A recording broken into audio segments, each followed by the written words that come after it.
There is a field off a two-lane road 25 miles southeast of downtown Houston where 4 women's bodies were found posed against trees over an 8-year span. The case stayed unsolved for 40 years. Houston is America's 4th largest city, famous for NASA, oil, and barbecue. But surrounding the gleaming downtown are small towns with histories so dark the locals still talk about them in whispers. A candy factory run by a man who at least 28 boys. A port town that exploded so violently it killed the entire fire department. Number 1 was the worst serial murder case in American history when it ended. Let us get into it.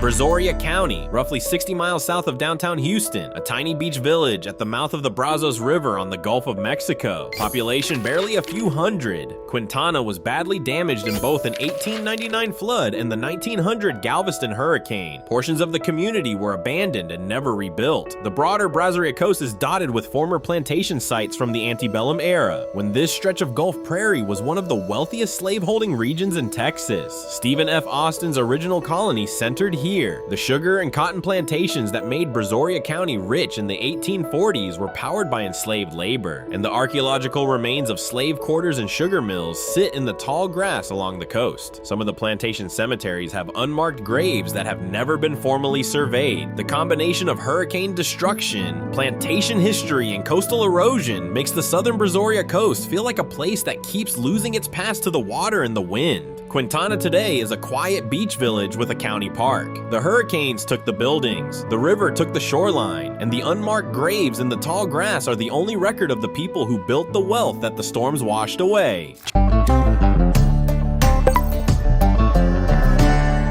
Chambers County, roughly 40 miles east of downtown Houston, population roughly 2,000, county seat of one of the least populated counties in the greater Houston metro. Anahuac sits on the edge of Trinity Bay, where the Trinity River meets Galveston Bay, surrounded by low-lying marsh, swamp, and alligator habitat. The Anahuac disturbances of 1832 were among the sparks of the Texas Revolution, when colonists clashed with Mexican garrison commander Colonel Juan Davis Bradburn over customs duties and the arrest of local lawyers. The broader Chambers County is isolated, sparsely populated, and repeatedly battered by hurricanes. When Hurricane Ike struck in September 2008, search teams combed the tangled and fetid marshlands east of Anahuac looking for bodies that had been carried across East Bay from the Bolivar Peninsula. The terrain is flat, waterlogged, and dense with saw palmetto, water moccasins, and alligators. At night, the only light comes from the refineries across the bay. The creepiness of Anahuac is atmospheric rather than criminal. It is swamp country at the edge of a metropolis, the kind of place where the road narrows, the trees close in, and the GPS signal drops out. The alligators are real, the isolation is real, and the marshlands where the Ike search teams found bodies are still there.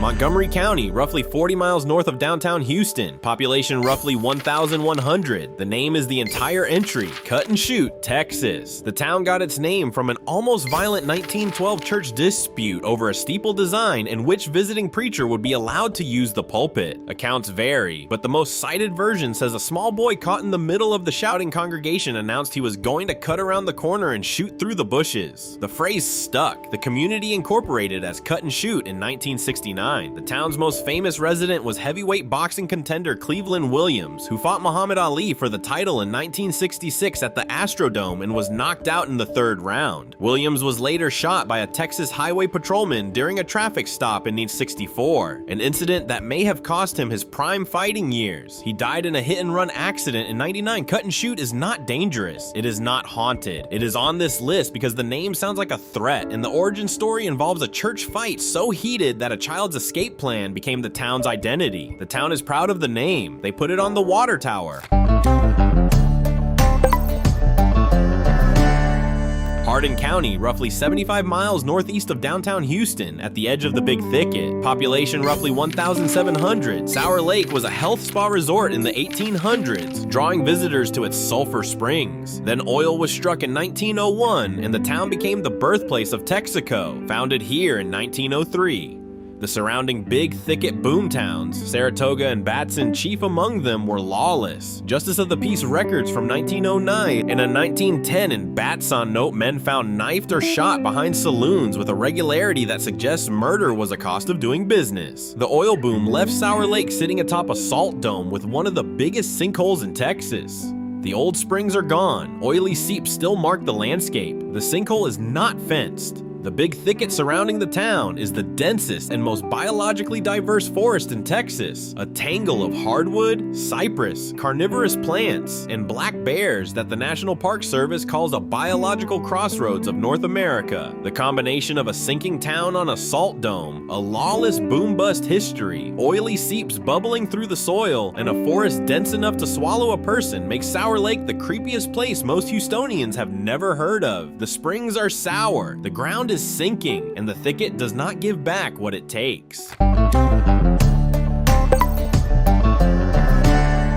Between Galveston and Brazoria counties, roughly 70 miles south of downtown Houston, not a town, a tidal pass, one of the deadliest swimming spots on the Texas coast. Treacherous tidal currents funnel vast volumes of water through a narrow gap between Galveston Island and Falaise Island, creating sudden drop-offs and rip currents that have killed swimmers with grim regularity. At least 10 swimmers drowned there from 2002 onward, with multiple deaths most summers despite roughly 60 warning signs in English and Spanish. Swimming is now prohibited on the Galveston County side. The pass is a graveyard that looks like a beach. On a calm day, the water appears shallow and inviting. The current underneath is moving fast enough to pull a strong swimmer under in seconds. Near the pass, the old town of San Luis once had roughly 2,000 residents. It was abandoned. The pass killed the town the same way it kills swimmers, by being more dangerous than it looks. The locals do not swim here. The tourists do. The warning signs are large, multilingual, and ignored every summer by people who see calm water and assume calm water means safe water. It does not. The pass is beautiful at sunset. The current does not care about the sunset. Galveston County, roughly 75 miles southeast of downtown Houston, across the bay from Galveston Island. When Hurricane Ike made landfall on September 13, 2008, the unprotected Bolivar Peninsula was ground zero. The tiny community of Gilchrist was almost completely swept away. One house famously survived, standing alone in a field of debris that had been a neighborhood. Of roughly 5,300 buildings on the peninsula before the storm, emergency managers could count only about 2,087 rooftops afterward. Bodies were carried across East Bay to the mainland by the storm surge.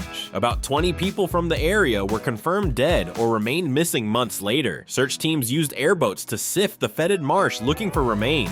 The peninsula had no seawall. The buildings were beach houses on stilts, and the stilts were not tall enough. Crystal Beach has since rebuilt as a vacation destination, but the ghost town imagery from the days after Ike endures. Aerial photographs show block after block of concrete slabs where houses had stood 24 hours earlier. The lone surviving Gilchrist house became one of the most reproduced storm images in American history. It survived because it was built to a higher standard than the code required. Everything around it was built to the code. The code was not enough.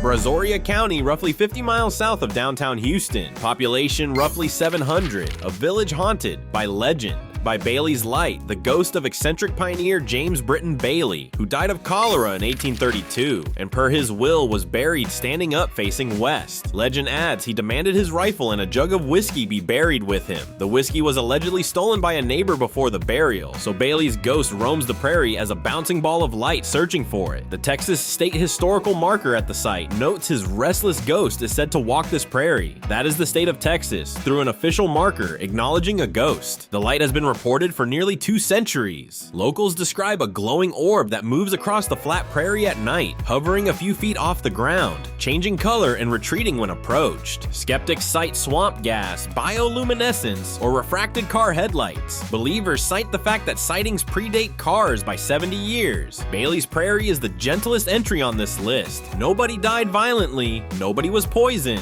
A man asked to be buried standing up with whiskey, and someone stole the whiskey. If the ghost is real, he has been looking for a drink for nearly 200 years. If the ghost is not real, the state of Texas put it on a historical marker anyway. Either way, the light is there. The whiskey is not.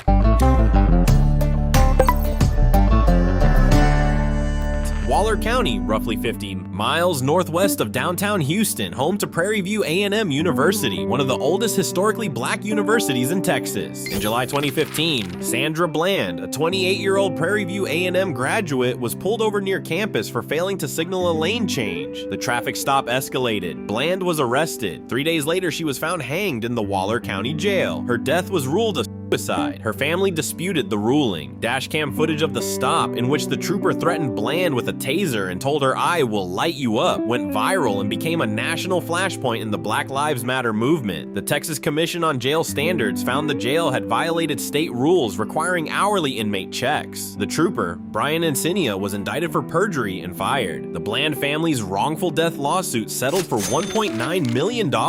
Waller County had a long and documented history of suppressing black voter registration from Prairie View A&M students, with multiple federal lawsuits stretching back decades. A street in Prairie View was renamed Sandra Bland Parkway. The jail where she died is still operating. The traffic stop happened on University Drive, within sight of the campus where she had graduated. Prairie View is not creepy in the campfire sense. It is creepy in the way that a routine traffic stop can end in a jail cell and a funeral within 72 hours. If these places are making you rethink everything you thought you knew about Houston, hit like, subscribe, because the top 10 are even more disturbing.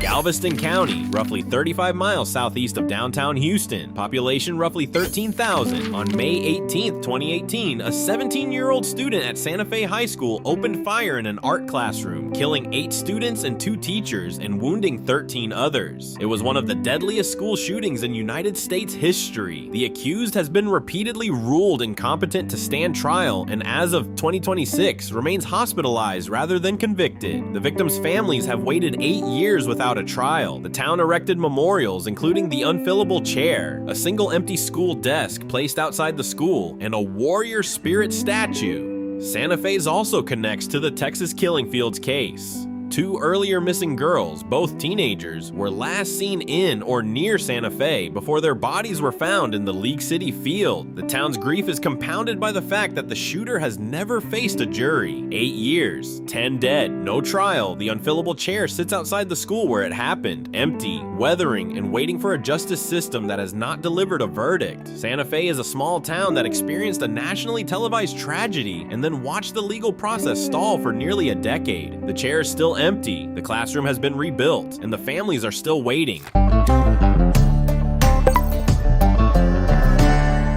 Walker County, roughly 70 miles north of downtown Houston on Interstate 45. Population roughly 45,000. Home to the Walls Unit, the oldest prison in Texas, opened in 1849. The Walls Unit houses the execution chamber, and it is the busiest in the United States. Since 1982, 600 people have been executed by lethal injection at Huntsville, all convicted of murder, more than any other facility in America. The entire town revolves around the prison system. Sam Houston State University trains criminal justice students who often end up working in the facilities surrounding the campus. The Texas Prison Museum on Interstate 45 displays the original Old Sparky electric chair, which was used for 361 executions between 1924 and 1964. One reporter noted that within sight of the death house, people are munching on pie and chicken fried steak at the best restaurant in town. A killer burger is sold across the street. Huntsville is a functioning, pleasant college town that happens to be the place where the state of Texas kills people. The juxtaposition is the creep factor. The students walk to class past the prison walls. The restaurant serves lunch while the execution chamber operates a block away. 600 executions, 1 electric chair in a museum, and a burger joint that named its signature item after the building next door.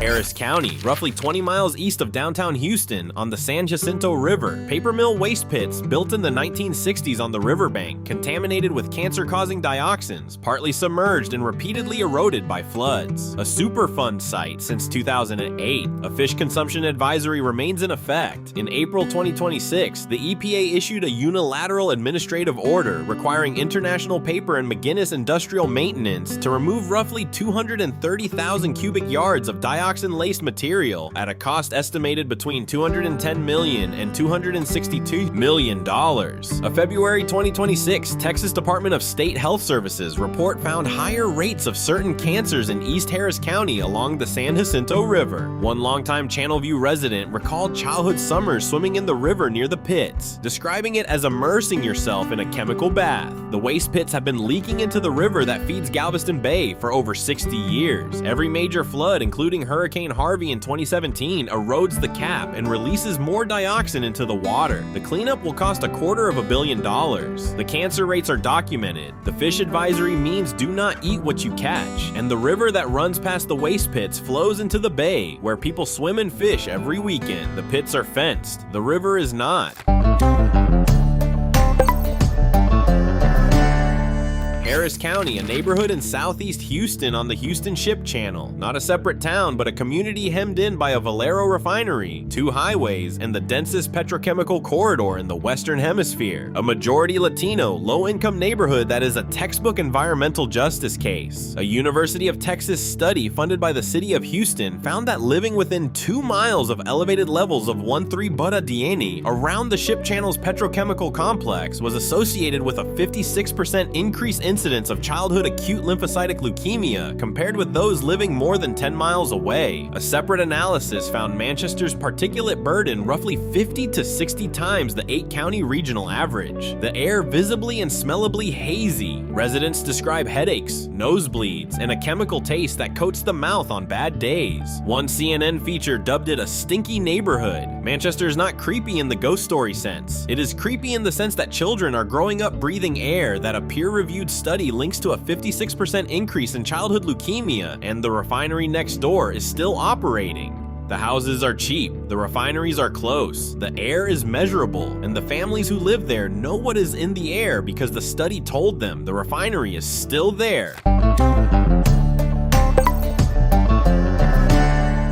Orange County, roughly 95 miles east of downtown Houston, near Beaumont. Population roughly 10,500, one of America's most notorious sundown towns. A Ku Klux Klan stronghold for much of the 20th century. When a federal judge ordered Vidor's public housing desegregated in 1993, the Klan held rallies and drove out the first black residents within months. Texas Monthly called it Texas's most hate-filled town. James Byrd Jr., who was chained to a pickup truck and dragged to death in nearby Jasper in 1998 in one of the most horrific hate crimes in American history, had once lived in Vidor. The town remained overwhelmingly white for decades. Black travelers were widely warned not to stop for gas. In 2020, a Black Lives Matter march through Vidor drew 150 to 200 participants, and some locals insist the town has changed. The demographics have shifted slightly, but the reputation endures. Vidor is on this list not because of ghosts or legends, but because of documented, recent, and ongoing racial history that makes it one of the most uncomfortable places in Texas to discuss. The Klan rallies were in the 1990s, not the 1920s. The hate crime in Jasper was in 98. The warning not to stop in Vidor is still passed along in 2026. Vidor is the entry on this list where the creepiness is not supernatural. It is historical, racial, and real.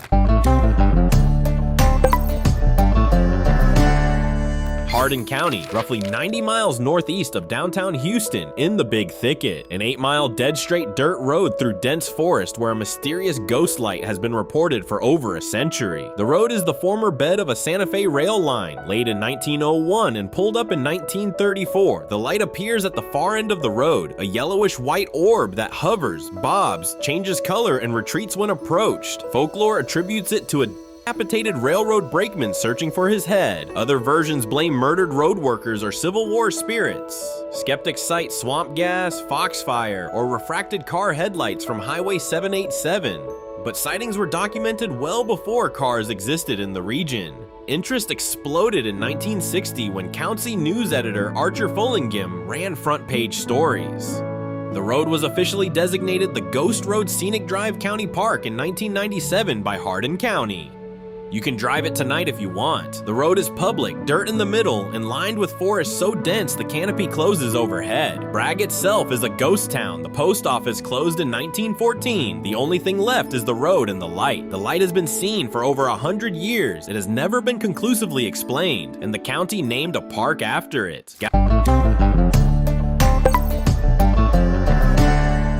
Galveston County, roughly 50 miles southeast of downtown Houston. Population roughly 53,000. The September 8th, 1900 hurricane remains the deadliest natural disaster in United States history, killing between 6,000 and 12,000 people, with 8,000 the most commonly cited figure. More than a fifth of the island's population died in a single night. The storm destroyed roughly 7,000 buildings. Thousands of bodies were dumped at sea on barges and washed back ashore within days. At St. Mary's Orphans Asylum, all 10 nuns and 90 of 93 children died.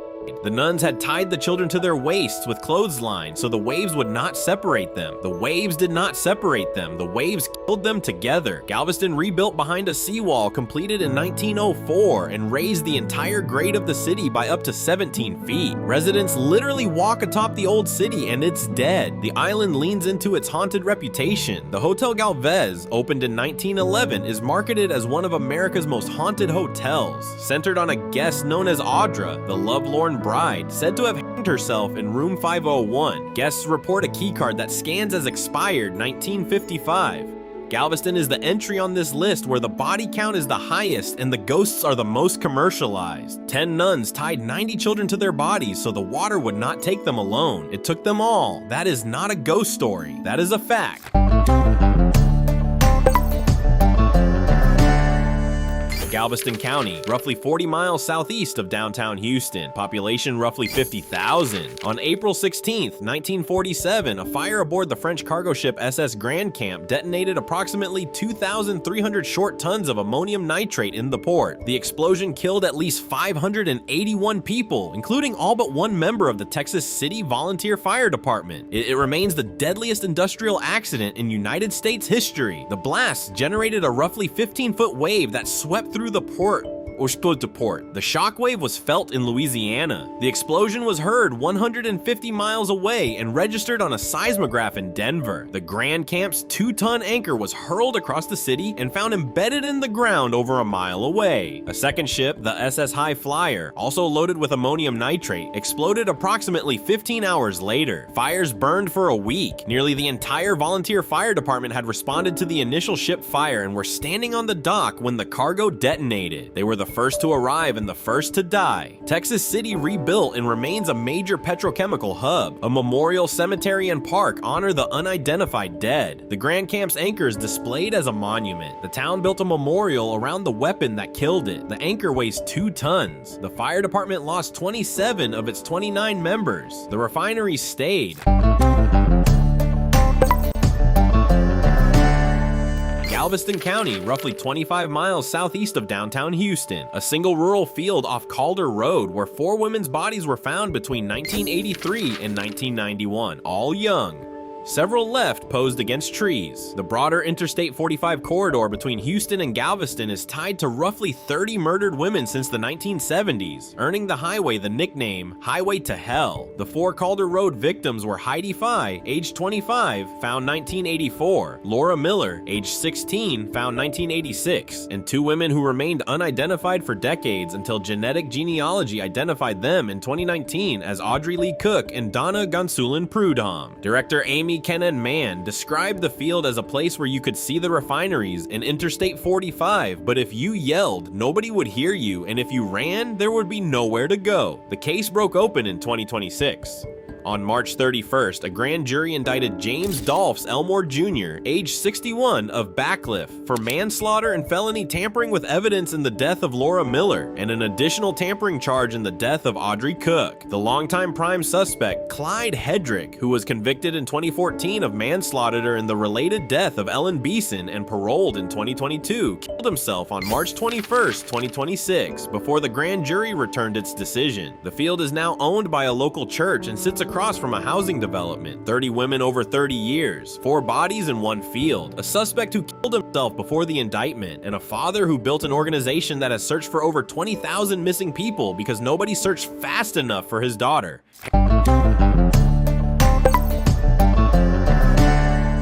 Harris County, Houston Heights, and Pasadena. Between 1970 and 1973, Dean Corll, whose family ran the Corll Candy Company in the Heights and who handed out free candy to boys at the factory across from Helms Elementary School, tortured and murdered at least 28 boys and young men aged 13 to 20. At the time of its discovery, it was the worst serial murder case in American history. Two teenage accomplices, David Brooks and Elmer Wayne Henley Jr., lured victims to Corll with promises of parties and drugs. The killings were discovered only when Henley shot Corll to death on August 8, 1973, and then called police. 17 bodies were recovered from a boat storage shed, Stall 11, at a facility on the 4500 block of Silver Bell Street in southwest Houston. 8 were pulled out on August 8th, 9 more on August 9th. 4 more victims were found buried in woods near Lake Sam Rayburn. 6 were recovered from a beach on the Bolivar Peninsula at High Island. 1 victim remains unidentified. The National Center for Missing and Exploited Children released a new facial reconstruction in 2023.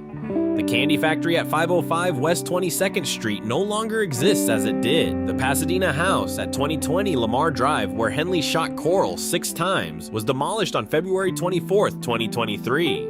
The lot is slated to become a trailhead. There is no public memorial. The victims are collectively remembered as the Lost Boys. Brooks died of COVID in 2020. Henley remains in prison for life.